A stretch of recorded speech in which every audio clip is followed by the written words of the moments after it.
रूस ने मानी भारत की शर्तें, अमेरिका को भी माननी पड़ेगी। मेक इन इंडिया के बिना मंजूर नहीं डिफेंस डील।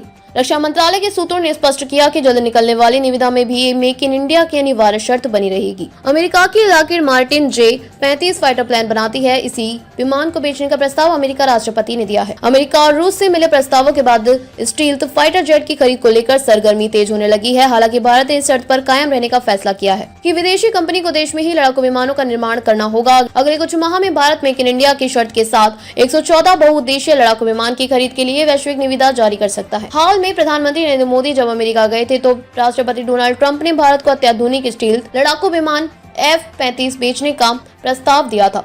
इसके बाद रूस ने भी Su-57 भारत को बेचने का प्रस्ताव दिया है। कई और कंपनियां भी इस दौड़ में हैं, जिसे दसाल्ट का राफेल, साप का ग्रिपन ई, बोइंग का सुपर हॉर्नेट, एयरबस का यूरोफाइटर टाइफून आदि। भारत ने 2018 में विभिन्न कंपनियों से प्रस्ताव भी मांगे गए थे। इसके बाद कुल 8 प्रस्ताव भारत को मिले थे, लेकिन अब तक निर्णय नहीं हो पाया है। ज्यादातर कंपनियां भारत को विमान बेचने की इच्छुक तो हैं, लेकिन भारत में निर्माण की शर्तें स्वीकार नहीं कर रही थी। रक्षा मंत्रालय के सूत्रों ने स्पष्ट किया कि जल्द निकलने वाली निविदा में भी मेक इन इंडिया की अनिवार्य शर्त बनी रहेगी। अमेरिका की Lockheed Martin J-35 fighter plane बनाती है। इसी विमान को बेचने का प्रस्ताव अमेरिकी राष्ट्रपति ने दिया। सूत्रों की माने तो यह कंपनी शायद ही भारत में विमानों के उत्पादन की शर्त स्वीकार करे, क्योंकि ट्रंप भी अमेरिका में ही विमान उत्पाद पर जोर दे रहे हैं।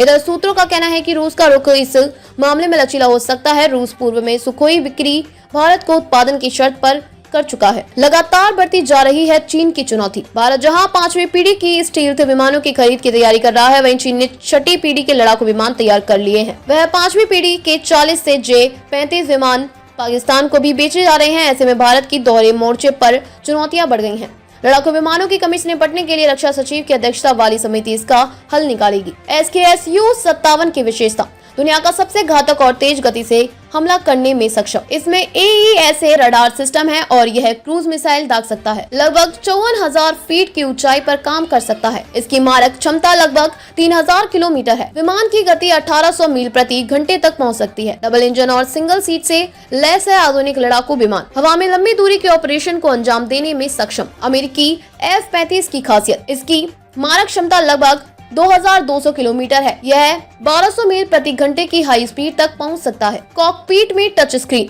हेलमेट माउंटेड डिस्प्ले सिस्टम का इस्तेमाल। चारों ओर 6 इंफ्रारेड कैमरे लगे हैं। F-35 single seat, single engine, supersonic कभी मौसम में काम करने वाला लड़ाकू विमान है। 6000 से 8100 किलो वजनी हथियार ले जाने की क्षमता। 50,000 फीट की ऊंचाई पर मारने में सक्षम, दुश्मन के रडार पर नहीं आएगा।